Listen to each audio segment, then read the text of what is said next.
Good morning. I have to tell you, when I agreed to give the Ryan lectures, I thought of them as lectures, which is to say I hadn't envisaged in my mind a chapel.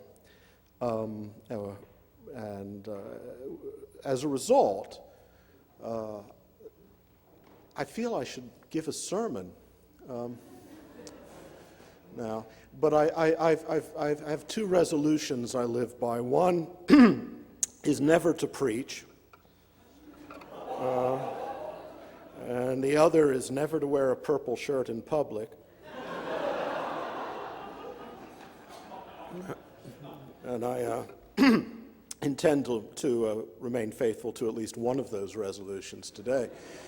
So I'll tell you right now that this is a two-part lecture, of which there's not I don't know if there's enough spiritual edification in part one to justify its being read in the chapel.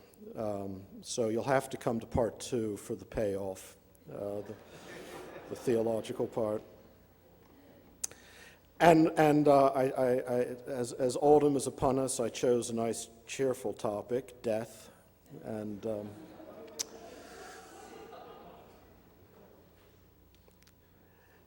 sacrifice. The reading from Genesis today is opposite to the remarks I want to make, more to the remarks for Thursday than today probably, but something of what I intend to say then will be evident today.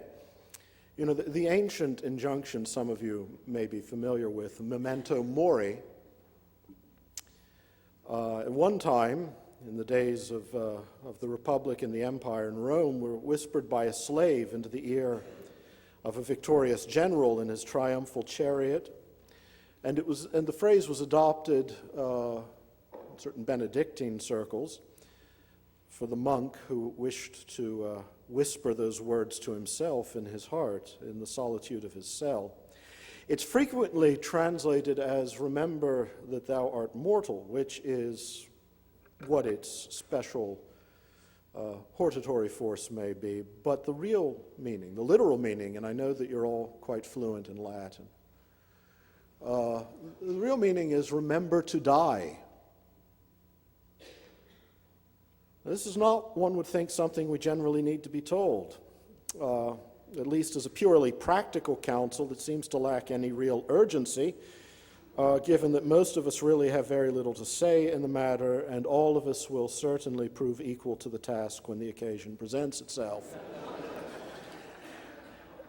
But, you know, in point of fact, though we may be unique among animals in our awareness of our own mortality and in our ability to anticipate and reflect upon our own deaths, to die is something we do, in some sense, need to be reminded to do. And not merely because our deaths belong to the future, which is notoriously difficult to remember, nor merely because in moments of great elation we're liable, like that general in his chariot, to forget that all glory is fleeting and all joy transient, and that fortune's wheel never ceases turning. We can't easily remember to die because death runs contrary to the whole orientation of human consciousness. It cuts entirely across its grain. And this is true even for persons well advanced in years for whom the prospect of death lies quite near at hand. I suppose many of us, actually maybe most of us, can remember that vivid instant. Usually happens when one's 3 or 4, when one becomes aware of oneself in a new way. It's usually just a moment of awakening. One suddenly has a more concrete sense of oneself set over against the world. In that instant, you usually cannot remember anything that happened beforehand. Do any of you recall that moment yourselves? Well, I do, but I'm remarkable, I guess. I do. Suddenly the world was outside of me. I knew the woman across the table from me was my mother. She mentioned my father. I knew I'd recognize him when he came home, but I couldn't summon up a picture of him. I had no recollection of any specific event before that very singular instance. And I've read of others. But it's very rare for anyone to remember when he or she first learned that he or she would die. And in a way, that's a ruder awakening, certainly. It gives the world limits, dimensions, possibilities, but also impossibilities that until that moment for a child haven't existed. And yet, most of us can't remember when we first learned this. And I think in part, it's because we live by forgetting having learned it. There was a very famous anthropologist, Lucien Lévy-Bruhl, who in 1922 produced a book called La mentalité primitive, the primitive mentality. The word didn't have the opprobrious connotations for him it would for us now. He notes that one of the distinctive traits of the primitive mind, he said, it was an inability to conceive of death as natural. And indeed, it is true that field researches in anthropology confirm that there are many tribal societies throughout the world where it is assumed, or has been assumed, that death is always unnatural. The effect of poison, evil spirits, magic, some other adventitious agency, some enemy that you can't see, or that you can. In those societies, every death is in some sense murder, the violent interruption of a life that would otherwise have continued indefinitely.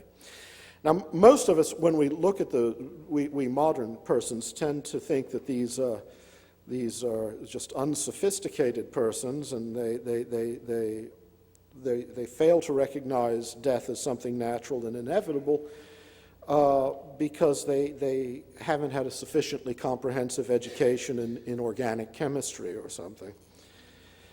But perhaps we should also ask ourselves whether we, in fact, absorbed as we are most of the time in watching television, visiting shopping malls, and watching more television, necessarily possess a subtler understanding of the ambiguities that haunt the human experience of death than they do.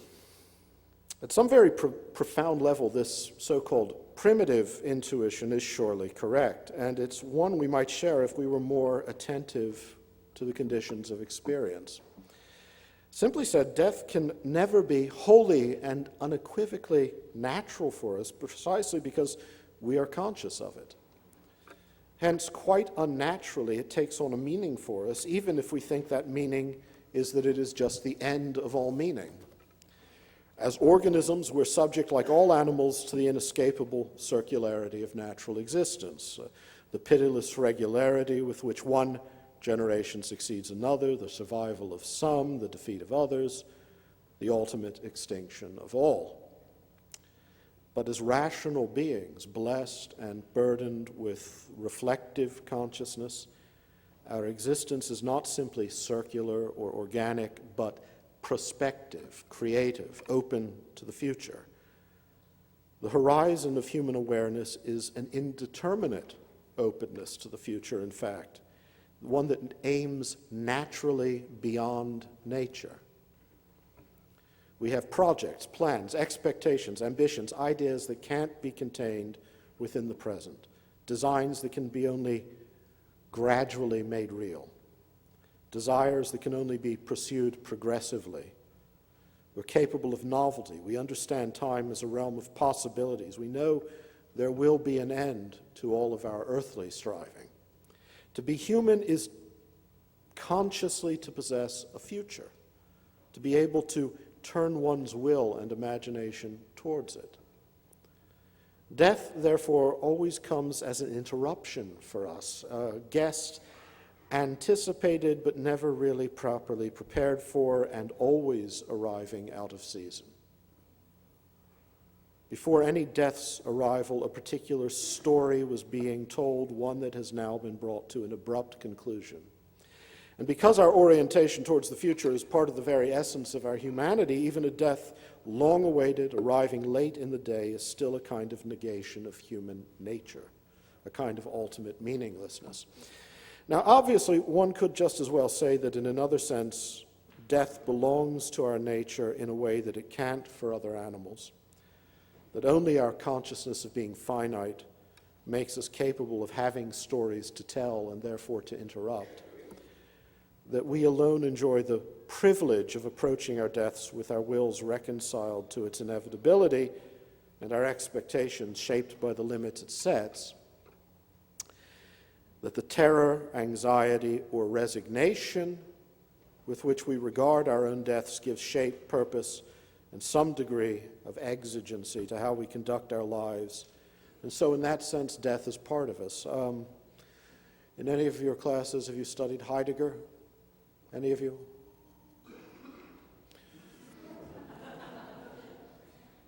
It's okay, he ruined much of my youth, so... I'm not going to talk about Heidegger, rather, especially not here. But he, for instance, in his early work, defined the uniquely human way of being there, Dasein, as sein bis Tod, being towards death.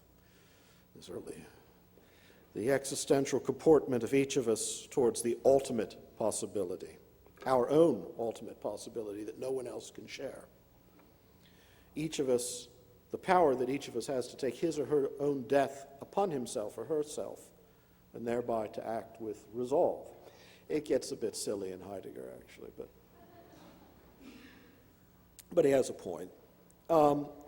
Even this, however, is merely to say, again, that humanity's relation to death constitutes something very like an absolute alienation of human consciousness from the rest of the natural world. Death provokes, torments, threatens us with the possibility of nothingness, the futility of all enterprises, the overthrow of all hopes, the impossibility of indemnification for our miseries or recompense for our disappointments. It awaits us as a final crisis that makes all of life questionable. But for this openness to the future that both makes us conscious of our deaths and makes death also an interruption of our lives, but for our exile, so to speak, from the circle of natural life and natural death, we would suffer neither hope nor despair. We would not be strangers in the world. We would, or so it might seem, be at peace.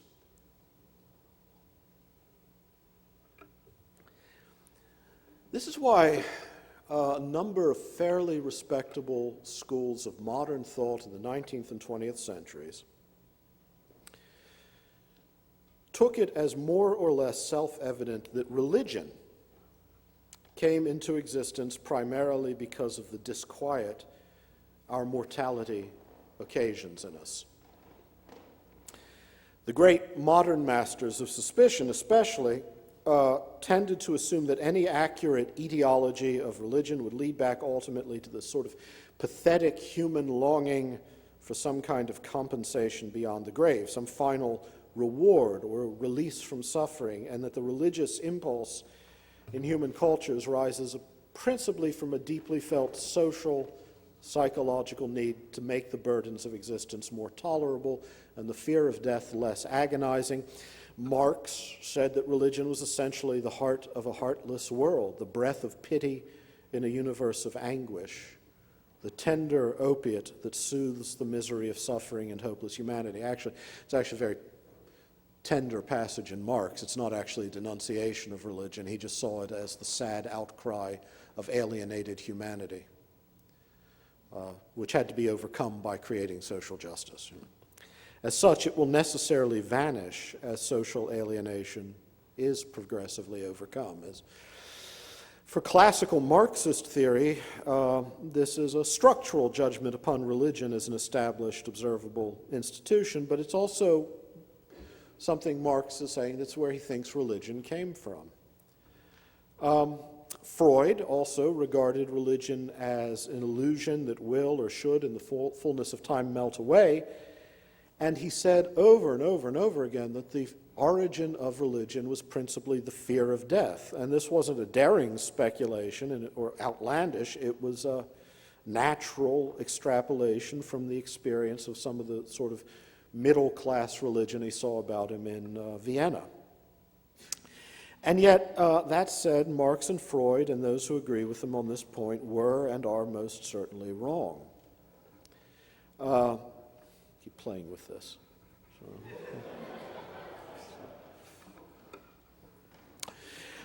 Strange as it may seem, the textual, historical, and archaeological evidence clearly shows us that the religious impulse in human society, which is everywhere, has no clear connection at all with hope in an afterlife. Systems of faith vary, of course, from culture to culture, but when we examine the beliefs of early civilizations anywhere in the world, we find that only a small minority of them had any concrete notion of a meaningful life beyond this one. And practically none imagined that if there were such a life, it was open to any but a very special few. Most ancient cultures had some vague concept of a kind of post-mortem persistence, a sort of shadowy, spectral half-existence beyond death, a dark, barren, joyless, pointless underworld or other world. Very few thought that death would bring a happier existence. The Hebrew Bible, for instance, the Old Testament contains no real promises of afterlife or resurrection until very late in its pages.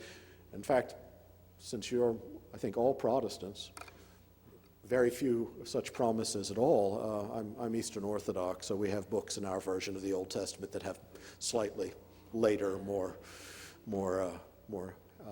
pleasant eschatological visions, perhaps. But you all had to wait for the New Testament, for more time. At least until the apocalyptic period, there's not really any firm there's beginning to take shape, but until the apocalyptic period, we don't have very firm concepts of a recompense for the righteous beyond death. For the better part of the Hebrew Bible, death is simply the end for great and small, righteous and wicked alike. What awaits us beyond this world is Sheol, a sort of abyss in which impalpable shadows of ourselves linger on amid the dust and the darkness. To die is to be cut off from the land of the living, and so to be cut off from God permanently, and one lives past death in the generations of one's children. The same is true of most ancient Greek religion, if art and myth are to be believed. If you've read the Iliad, as I hope you have, you may notice that when the warriors die on the field of battle, their souls depart for Hades squealing like bats, miserable and hopeless. And in the Odyssey, when Odysseus, at the end of the Odyssey, of course, there's that pathetic procession of the slain suitors being led away by Hermes in his office as divine Psychopompus. Psychopompus, yeah, sounds kind of... it means one who leads the soul into the afterlife, not a description of me.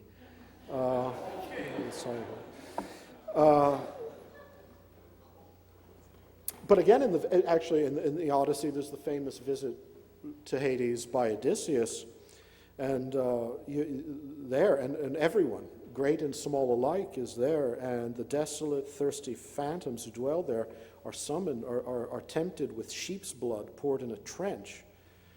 And Odysseus meets the ghost of great Achilles himself, who tells him that it would be better to live the meanest life of the most wretched man upon the face of the earth than to be king over all the dead. Now, you can take into account the Pythagorean, Platonic, Orphic doctrines of developed Greek thought which had an idea of the immortal soul, but we can still say that the indigenous religious consciousness of Hellenic culture was not animated by anything like an anticipation of eternal life. Or you can look at ancient Mesopotamia, the Epic of Gilgamesh, the death of Enkidu, the friend of Gilgamesh, describing the house of dust, which is what he calls the land below.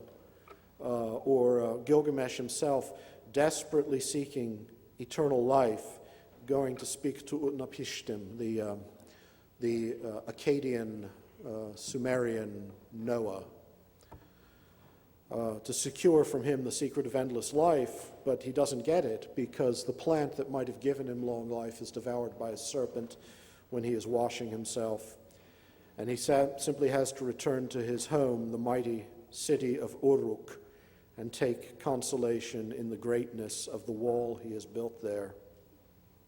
And yet all of these cultures and others like them were profoundly religious. In every sense, they worshipped and served their god or gods with offerings, hymns, prayers. They built temples. They erected altars. They believed in a divine realm and in transcendent powers. They were not materialist in the sense that we would use that word today in their conception of human existence. But manifestly, to be religious is not necessarily to imagine that death is anything but final. So, there's no such thing as religion in the abstract, but throughout the better part of human history, to the degree that there has been, it hasn't been a happy phenomenon in any number of ways. This is not to deny that there is a relation at the profoundest level between the human consciousness of death and religious practice and belief. It's only to say that this relation is not a sort of mechanical connection between rational misery and irrational hope, the way Marx and Freud and others believed it was. It's not to deny either that as religious consciousness develops, the idea of an afterlife tends to become more concrete and more inviting. But it is to say that if death is in some sense the cause of religion, it's only insofar as ancient human religions reconciled us to death, or better, reminded us of death, reminded us to die. Memento mori. By making death familiar, explicable, rational, and even natural for us again. If our orientation towards an indefinite future and our awareness of ourselves as mortals and our inability to resolve the tension between the two seem to condemn us to a perpetual alienation from the natural world, the principal function of many of the most venerable forms of religious practice seems to be one of overcoming this alienation by reintegrating us into the circular economy of nature through recurring rituals that allow us to participate in some larger cosmic or sacral order, of which the natural cycle of life and death is just one manifestation. What do I mean by this? Well, the primary ritual act by which this is accomplished need to be said, sacrifice of a very specific kind, a kind that classically would be called do ut des. I give in order that you might give back, or you give something to the gods give you something in exchange. No religious transaction with the divine serves better to reconcile human beings to the violence of nature, or to soothe the anguish occasioned in us by that spiritual dignity or abnormality in human nature that estranges us from the perennial cosmic circle of life and death, and so encumbers us with apprehensions of the future and grief over the past. By granting ritual ways of return to the cycle of natural creation and destruction, allowing human beings willingly and consciously to embrace that cycle as a higher spiritual mystery, underlying and transcending our strange sense of an openness to the future, which is the source of all our misery. Sacrifice allows us to overcome in one moment both our awareness and our forgetfulness of death. In the case of the former, by distracting us from our special and unnatural vocation to an open future, with a sacred spectacle that announces that there's a universal vocation of all things to a holy death. In the case of the latter, by reminding us of death's transcendent necessity and inherent logic, and teaching us to see our own deaths as offerings to the absolute. Sacrifice of a certain sort, at least, is perhaps the most venerable religious gesture of all. Not because it speaks of an ultimate meaning to our individual lives, beyond or despite death, but because it makes death itself meaningful to us, the meaning of life is death, so to speak, and life, the meaning of death. All right, I'm getting a bit obscure here probably, but as I said, I'm thinking in terms of lecture, not in terms of sermon.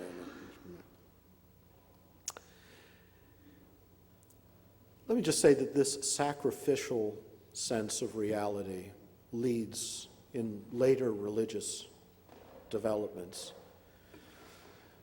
to some of the most splendidly fascinating, appalling, beautiful, and terrible images of the whole universe as just a cycle of sacrifice.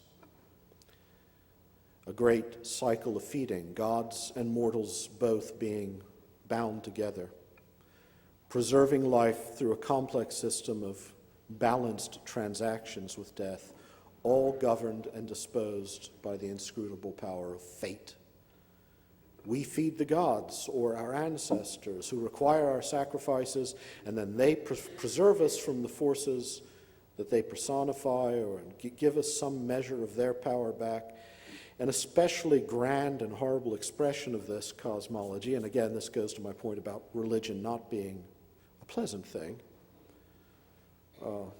not quite the comforting thing that Freud and Marx and Richard Dawkins think it is. The interminable flow of human victims that the priests of the Aztecs, for instance, slaughtered to feed the light of the sun god Tonatiuh. The idea there being that but for that, the sun would go out. So you can see human death becomes meaningful now as part of the cycle that sustains the whole cosmos, divine and human, natural and supernatural. A more beautiful image might be the Vedic myth of Purusha, this primordial man who had to sacrifice himself, his whole body, in order for the cosmos to arise. So the creation itself becomes an act of self-immolation. And so on and so forth. I can draw, you can draw examples from an almost boundless range of religious ideas, some of which you will find lingering on in Christianity as well. In a truly sacrificial vision of reality, the cosmos is a closed system, a fixed totality within which the divine, the natural, and the human occupy places determined by necessity. And this totality is an economy, a very rigid economy, a precarious oscillation between creation and destruction, order and chaos, form and indeterminacy, and sacrifice. Our deaths are part of that economy. So this, at any rate, as I said, there's not a lot of edification in today's talk. This is where I'm going to draw to a close.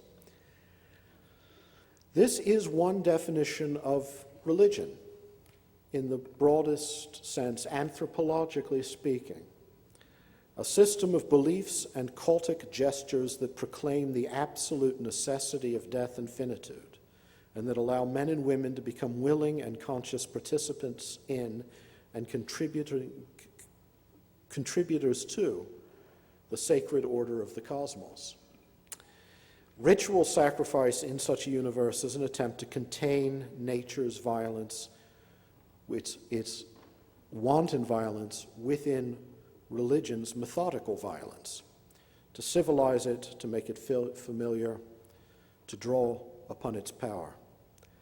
Nature is resisted and controlled by rites that, on the one hand, appease nature and rationalize it and make it stable within the forms of cult, and at the same time, part of this economy, recuperating your expenditures in the form of a divine savior, a favor. Sorry, I'm getting ahead of myself.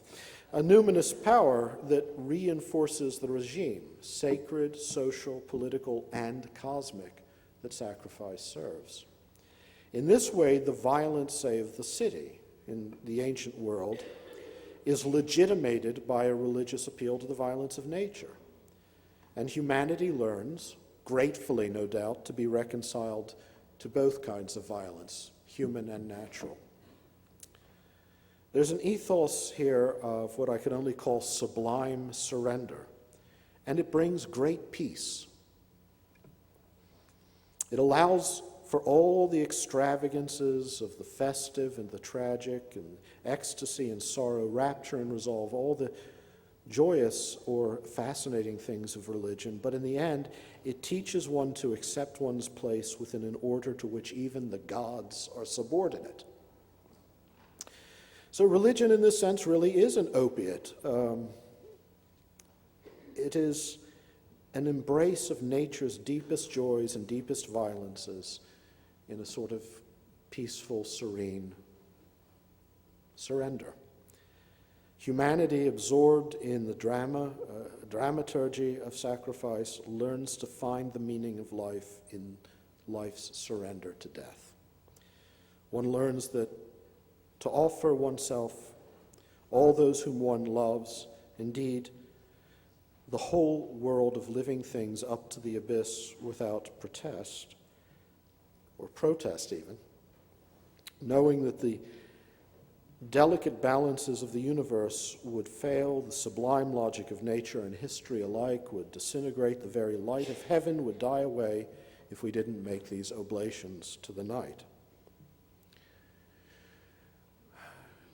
So the image I leave here, though, with is something strangely disruptive of this logic, and that is the image of the Akedah, that is, the binding of Isaac, the sacrifice that is not made, from the reading this morning from Genesis, in which the offering, in one sense, is made to God, a rather terrible offering, an offering that would be fully in keeping with the logic of human religion.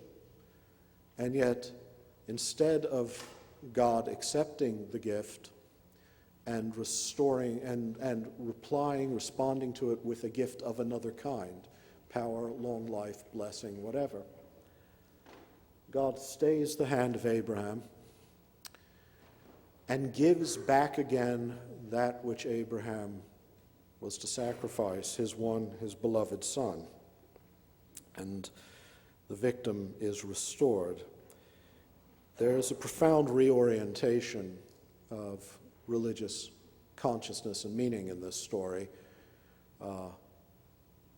and a reorientation that will be taken up fully also in Christian thought.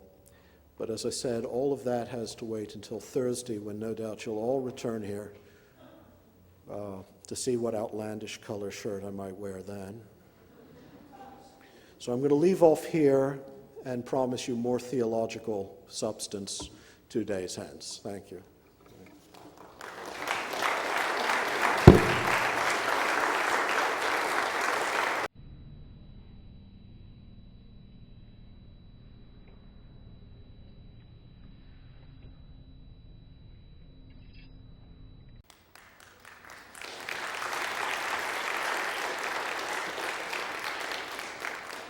Well, don't applaud yet. I don't know how good it'll be. I have to warn everyone again, something I said 2 days ago, that I understand this is the first time the Ryan lectures have become a hybrid of lecture and worship. And so I again caution you to remember that what I prepared was a lecture, not a sermon. And so I don't know if I can keep the level of energy quite as high as it was a moment ago. And when my hearing returns, I'll know whether you're laughing at my jokes or not. Before I start, also let me say thanks for the kindness and the generosity I've been shown since I've come here, and in lovely Wilmore. And I do have my message to you as regards you are, at least honorarily, Wilmoreans. You need to get a good restaurant in this town. You cannot do the work of civilization or of God on Subway sandwiches and Chinese takeout alone. I don't mean it.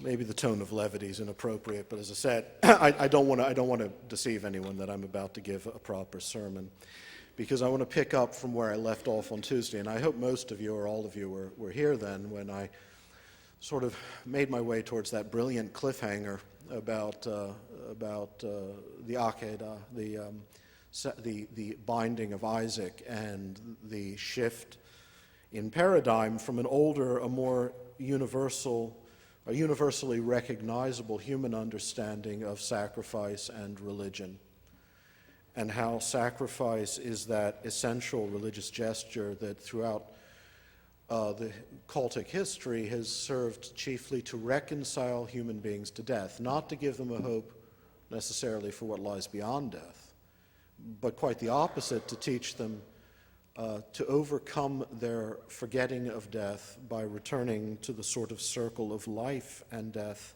that the rest of creation inhabits, but from which we are estranged by our reflective consciousness and by this disquieting knowledge that I think we probably uniquely possess. Again, I don't want to be presumptuous. I haven't consulted dolphins on this matter or something, but this consciousness that we are mortal and that our lives have a limit, and that openness to the future that constitutes us as reflective creatures is an openness that we know doesn't remain open indefinitely. But before I get directly back to sacrifice, I have to take a short detour through the issue of judgment, because this is something that also dawns within the human religious consciousness apart from Christianity and apart from Judaism, in fact, not only within the Jewish and Christian tradition. Because religion, remember, like sacrifice, is a word with a vast range of meanings, many of them only tenuously analogous to one another. A sacrificial reality of the sort I described 2 days ago necessarily implies a certain kind of religious logic, one in which the liturgical, the cosmological, and occasionally mystical concerns are paramount, while ethical concerns, if they're present at all, occupy only a subordinate place and are often matters more of ritual purity than of anything else. And this is true across the spectrum of ancient religions. We naturally attach religion, sometimes vaguely, not just speaking of the spiritual life of Christians, but if we look at, say, Bhaktic Hinduism or to Islam or Buddhism, we naturally connect ethical obligation to the idea of religion. A radically different religious logic, however, makes that possible from this more ancient concern for purity and ritual obligation, for feeding the gods or sustaining one's ancestors in the life beyond, if there is such a place, or at least for the temporary time that they are in the underworld. This religious logic is one rarely encountered in the lore of ancient cult, but is now dominant among the peoples of the world, and this is one that regards the moral condition of the individual soul as a matter of genuinely central religious importance. And this logic is found in one of its purest forms, most typically in faiths whose ultimate horizon is that of some form of final judgment upon lives of individuals, an eschatological discrimination of the righteous from the sinful, whatever the symbolic expression of that is. And these two logics are not exclusive of one another in practice, but they are sufficiently formally different that few religious systems can reconcile them with perfect consistency or with perfect stability. The combination is almost invariably somewhat volatile, and it tends to lead to constant internal revisions and revolutions within a religious tradition, or even the entire overthrow of one logic by another. This happened in Persia, for instance, long ago, and in a different way in India. And also without revolution, but certainly with internal tension within Israel. Of course, it used to be fashionable for scholars to exaggerate the tension between priestly and prophetic traditions in Israel as a kind of antagonism between the ritual and the ethical, between ritual religion and ethical religion. And it's a distinction that, needless to say, was far too simplistic and was often made in the interest of Protestant apologetics, and for obvious reasons, if you think about it. The developed temple cult of Israel, after all, involved an understanding of sacrifice that was very different from the sort of the more sanguinary sacrifices I described on Tuesday, such as, the sacrifice of the Aztec priests I mentioned to keep the sun god alive, which was Tonatiuh, which required literally a daily human sacrifice. The central cultic oblation made by Israel was the Korban, if you know that word, of the Day of Atonement, of Yom Kippur.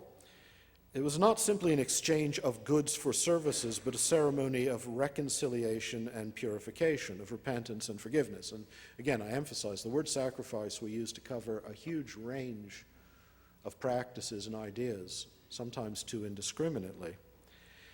The Yom Kippur sacrifice, therefore, is already a moral sacrifice in this. It's not simply a matter of ritual purity, but of moral purity, and indeed an act of divine judgment. God's verdict upon sin, a penitential return of the nation to God with an offering of its own life's blood, in the form of the blood of the offering, and a gracious reprieve granted not out of divine need. You were not feeding God. When the high priest entered into the Holy of Holies, he was not bringing food to the gods. And not because divine wrath had been appeased, but entirely through an act of mercy. In fact, even if you've ever read the liturgies for Yom Kippur, this comes through very powerfully. Nevertheless, from the time of the prophets through the exilic and Second Temple periods to the time of Christ, there was a kind of divergence in Israel's religious beliefs between a special concentration on temple law and worship on the one hand, and a devotion to the law and the prophets, the Tanakh as a whole, the whole Hebrew Bible, and moral community on the other. Between, that is, the sacerdotal and the rabbinical, the temple and the synagogue, the Sadduceic and the Pharisaic, and in the apocalyptic period between the hieratic and the messianic. Most Jews in the Holy Land at the time of Christ were, of course, quite comfortably situated within both traditions at once, despite the rather radical differences between them in some regards, the most obvious being that the Pharisees, as you all know from your New Testament, believed in the resurrection and the life of the world to come, while the Sadducees did not. There were apocalyptic sects born in the intertestamental period and after that were, in a sense, eschatological without remainder, the Essenes, for instance. But these were marginal groups and were fairly acute manifestations of a religious sensibility whose more chronic expressions pervaded the whole Jewish world. In the Maccabean period, apocalyptic speculation had acquired a special urgency on account not so much of some sort of cultural anxiety about death as an explicit, but more an explicit resolve that God's justice not be impugned. Under the Seleucid ruler, Antiochus Epiphanes, I hope you know this, faithful Jews who had refused to violate their faith with the worship of their occupiers, of Antiochus himself, or to violate the Mosaic code just by eating pork, for instance, had suffered monstrous persecutions, torments, and deaths of almost unimaginable cruelty. And this naturally raised the question of God's fidelity to his own covenants. The claim that God would reward the righteous after death by taking their souls to himself or by raising them from the dead on the last day, and you find both models in the intertestamental literature, and that God would send a Messiah to release his people from bondage were assertions ultimately of God's perfect goodness despite the horrors of history. And for obvious reasons, such claims continued to flourish during the period of Roman occupation. I want to make this clear. Realize that what had happened under the Seleucids was not as in the, something to which the prophets could point to, say, well, here the people of Israel have been faithless to the covenant, and the wrath of God has descended upon them. Those who suffered under the Seleucid tyranny were precisely those who were keeping the covenant. In the wider world of the Jewish diaspora, moreover, the synagogical tradition was really the only form of Judaism that was a live option. And of course, with the final destruction of the temple in Jerusalem, the priestly tradition essentially faded. Mostly just to inheriting the name Cohen. The idea of an assessment of souls in the afterlife is rare in ancient religions, but not unknown. It is an extremely old one. I mentioned that early, the most ancient religions that we can point to didn't have a notion of a meaningful afterlife for the most part, but you can see exceptions in ancient Egyptian religion from an early period at least. It's not that Egyptian belief was uniform from one age or region to another, but as a rule it did involve a somewhat involved notion of the soul's journey after death, and included some idea of divine judgment on the life the soul had led in this world. Now, most of the archaeological and textual evidence suggests that a meaningful afterlife was often seen as something possible only for rich people. As it should be, of course. I mean, we're Americans, we can appreciate that. Only the people who can get on Dancing with the Stars should have an afterlife. But the reason is only the rich could afford to provision themselves for a journey from this world to the next. It also suggests however, that this was not always the case. What ultimately determines the destiny of the soul, say, in the Egyptian Book of the Dead, is the verdict passed upon it by the god Osiris and a court of 42 other gods in the divine realm of Amenta. Everyone who comes before this divine tribunal must submit to a trial in which his heart is weighed in a balance against an image of Ma'at, the goddess of truth, and should his iniquities be so grave or so many as to tip the scales, he's denied entry into the next life, and his heart is thrown to a beast called the devourer. And now some texts suggest this was something you could get around with magic, if you had the magic amulet placed on your heart at death. But the criteria by which the soul was to be judged in the Book of the Dead itself are unambiguously moral. There's a famous story in the Book of the Dead of a dead man before his judges pleading that he has never defrauded others, caused others to go hungry, starved infants, or committed any other crimes against his neighbors. The Egyptian governor Harkuf proclaimed on his tomb, which was built 22 centuries before Christ, so understand this is before the idea of divine judgment is present in Hebrew religion, that he has fed the hungry, clothed the naked, ferried those without boats of their own, and borne no false witness against others. And he expresses the hope that this will stand him in good stead when he comes before God, the great God, the one God, the true God. The legend of Prince Setna, which comes from just 3 centuries before Christ, tells of 2 men buried on the same day, a rich man and a pauper, and how they were judged by Osiris. The rich man, having lived an evil life, was despoiled of his burial hoard and condemned to eternal torment, and all of his riches were given to the pauper instead, who was allowed to enter into the world of the gods. Why am I going on about this? To understand the idea of judgment and a moral discrimination of souls is also a universal feature of human religious expectation and longing as the idea of an afterlife begins to take on a more concrete shape in religious culture. That is not what distinguishes Christianity.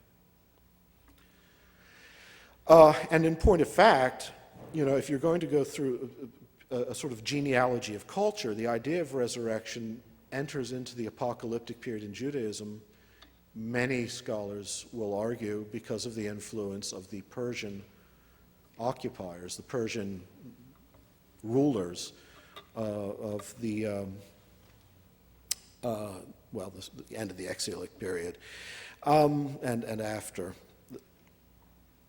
I mean, the first entirely eschatological religion we know of is Zoroastrianism. Have you heard of it? Anyone out there? Okay. Supposedly established by the Persian prophet Zarathustra in the 6th century BC.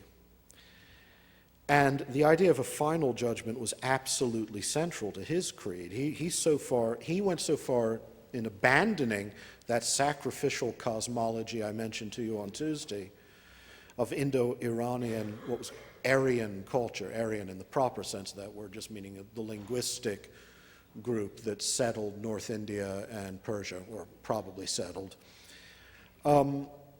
He even demoted the Devas, who had been the gods of the Persian and North Indian peoples, to the status of devils. The reason we use the word devil is for that reason.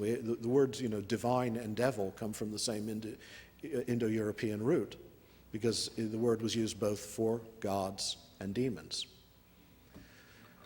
And he did this in order to proclaim in its place a cosmic history with a beginning, a middle, and an end. And in the Zoroastrian vision of reality, the natural order is in no sense a sacred reality at all. It gives, in fact, in some degree, parts of it are irredeemable. It's at best ambiguous with both good and evil forces. For him, nature is just an episode in a larger story. So instead of the model I talked about on Tuesday of the sort of circular understanding of life and death, the attempt of cultic religion to return us to the circle of nature and to quiet in us the anxiety caused by our alienation from nature, this is radically different. This now makes religious consciousness something open to an historical horizon, an anticipation of a divine future. At the end of time, says Zoroastrian thought, the world will be consumed in a great conflagration. The wise Lord, that is God, Ahura Mazda, will pronounce his final verdict upon all things. The righteous will be raised up from the dead to new life in a perfect creation. The wicked will be destroyed. Till then, the souls of the departed must cross the bridge of retribution upon which the good will find easy passage to heaven and from which the evil will plunge into the darkness of hell.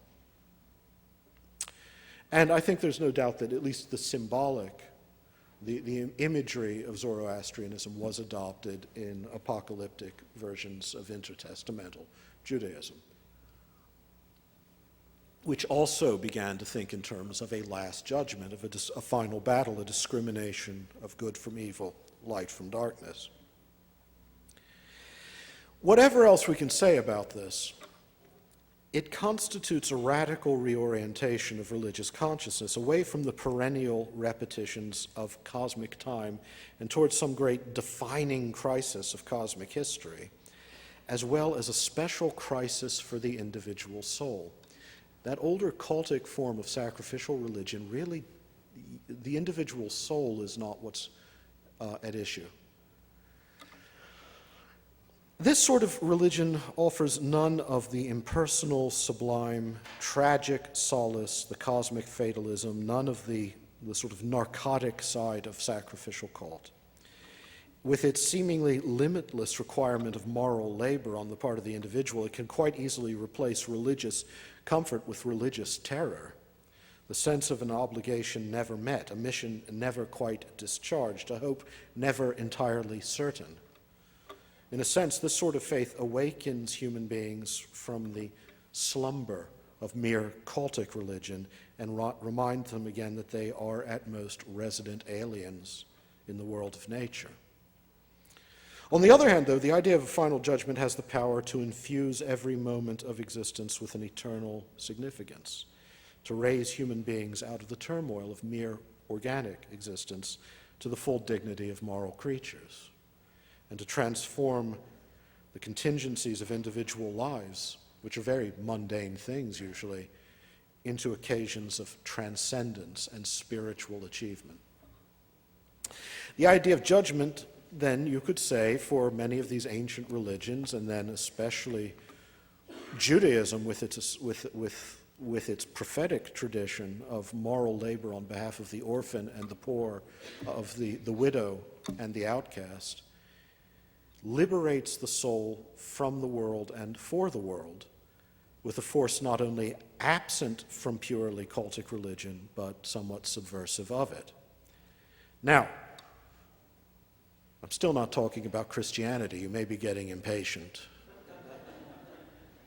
In Christian thought, these themes that are part of the universal religious longing of human cultures everywhere, sacrifice and judgment, life from death, and the life of the age to come, converge in a way that radically transforms them. Indeed, it is possible that one could say that on the cross of Christ, two distinct orders of sacrifice uniquely coincide, and that at Easter, the one order triumphs completely over the other. What do I mean by that? From a purely pagan perspective, taking that in its cultic sense, not philosophical, from a pagan perspective, the cross is a kind of sacrifice. It's not just Christians who would think of the cross as a kind of sacrifice. All penal law under the Roman Empire had a sacred significance, and this is quite clearly written into the law. Just give you an example. If Augustus, when he was still Octavian, a general, had to sentence 2 soldiers to death for cowardice, that sentence was also a sacrifice to the god Mars. Because remember, the preservation of social and sacred order, of the political, the social, and the religious, it's all one thing in this world. The cross is a sacrifice. Within a certain vision of cosmos and society, the immolation of the sacrificial victim and the execution of the criminal belong to the same economy. The preservation of city, empire, the sacred order of the gods, through the destruction of the cause of social instability, and through the surrender of the particular to the universal. Destroy this colonial in the interest of the empire, which is also the will of the gods. At the same time, the cross for Christians represents a different sacrifice made perfect, the perfection not only of Christ's self-outpouring of love, self-outpouring life of love, but the entire sacrificial, I have to start putting quotation marks on it because sacrifice has so many meanings, the perfection of the entire sacrificial logic of Israel's Day of Atonement, an offering of all things in love to God that allows us to draw near to Him. You may not know this. I don't know if you have to study Syriac or Aramaic or... No? But Korban, that word for sacrifice, and in fact the Syrian Orthodox Church calls the Eucharist Korbana, so it uses the same word. It doesn't mean slaughter in the sense that the Latin word mactatio does, in which you're making an offering for a restoration of some benefit, a do des sacrifice. It means just drawing near. Korban is the ability of one who is separate from God to draw into the presence, to come into the presence with an offering through which God will reconcile the nation to Himself. And so it reestablishes union. So the very word for sacrifice there does not mean what it would mean elsewhere. It allows that reconciliation entirely under the shelter of divine mercy. This latter order of sacrifice is already an act of moral submission to the judgment of God and a faith in His love, and as such is not an attempt to pay God tribute or purchase some portion of His power or secure some sort of abstract credit stored up in eternity. It is rather the restoration of a communion with the divine glory. And what it asks of God is not merely the exchange of goods for some imaginary sacral authority, but a return of all that has been lost in sin and death. At Easter, it is this latter order of oblation that God vindicates, while the former order is revealed as a falsehood. Nothing more than a violence legitimating itself through more violence, a thing damnable to God. Another way of phrasing this is to say that on the cross and at the empty tomb, two orders of judgment converge, and that again, one is raised up by God as the true form of His justice, The other is overturned with an eschatological finality. Christ is condemned to death by the duly appointed authorities of his age, whose verdicts are no more than proper exercises of political prudence, responsible governance, and sacred duty. And the crucifixion is an expression of a particular sort of sacrificial justice, which is always willing to destroy the individual for the sake of social equilibrium. It's a perfect epitome of the legal, religious, and political rationality by which human society always sustains and justifies itself.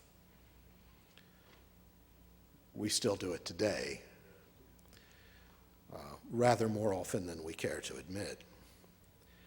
Yet God's verdict entirely reverses that of Christ's judges. Rather than confirm us in our devotion to the economy of social order and our obedience to certain tragic necessities, Easter reveals that divine justice is on the side of the particular, the rejected, the victim we are willing to offer up to the greater good.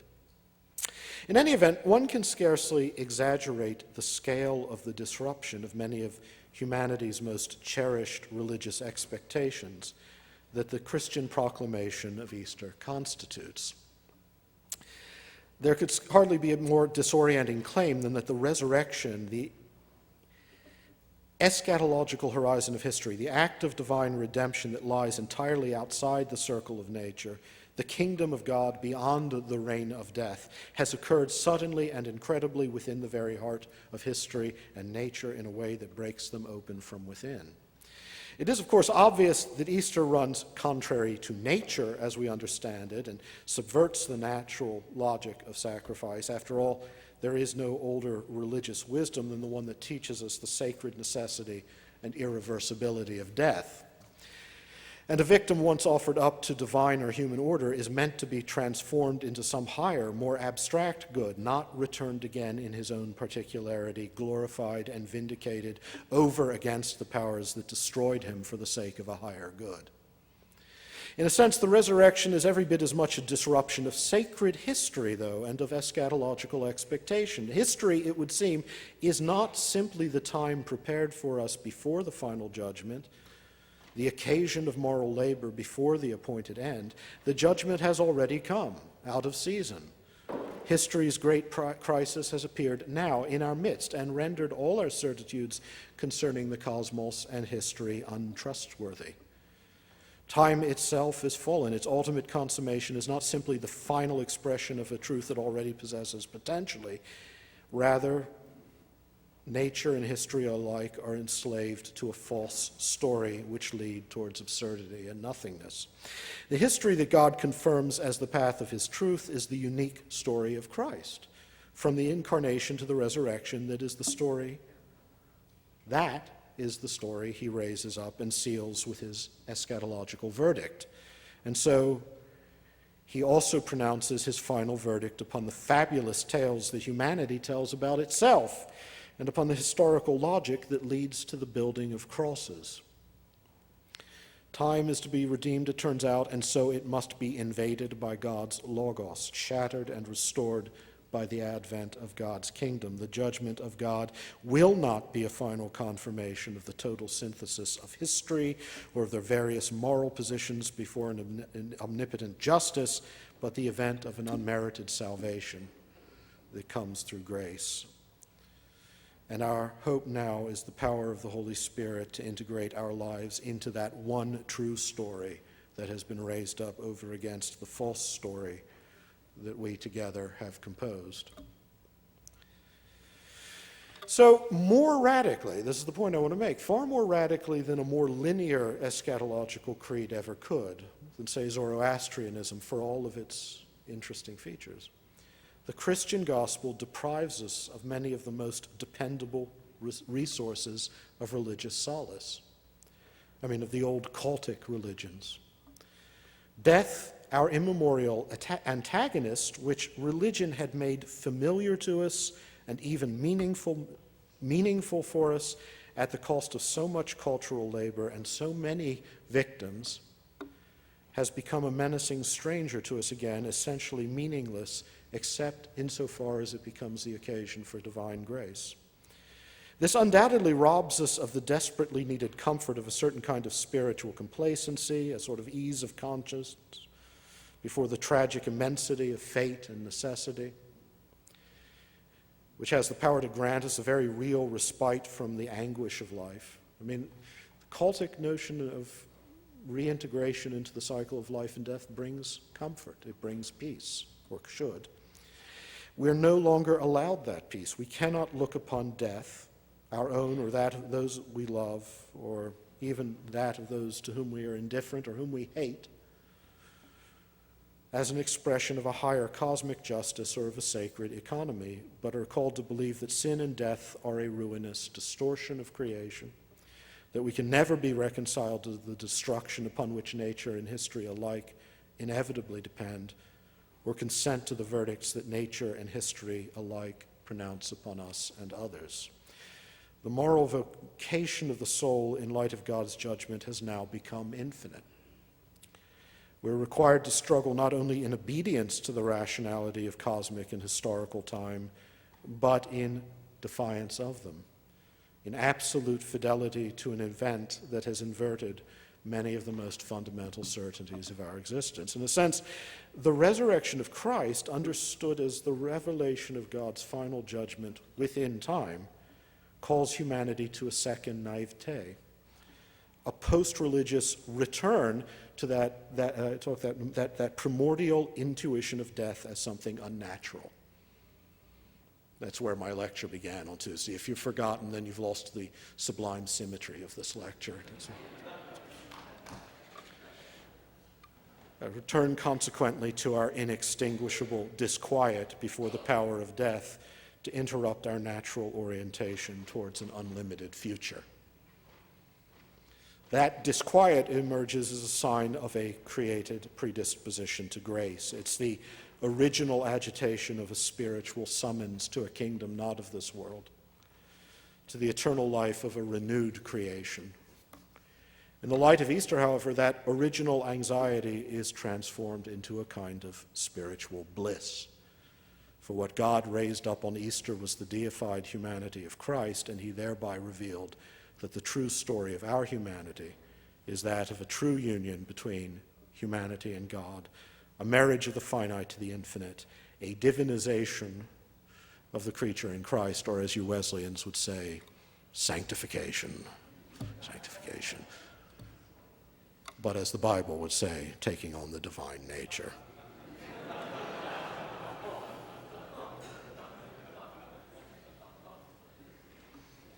It says sanctification too, don't get me wrong.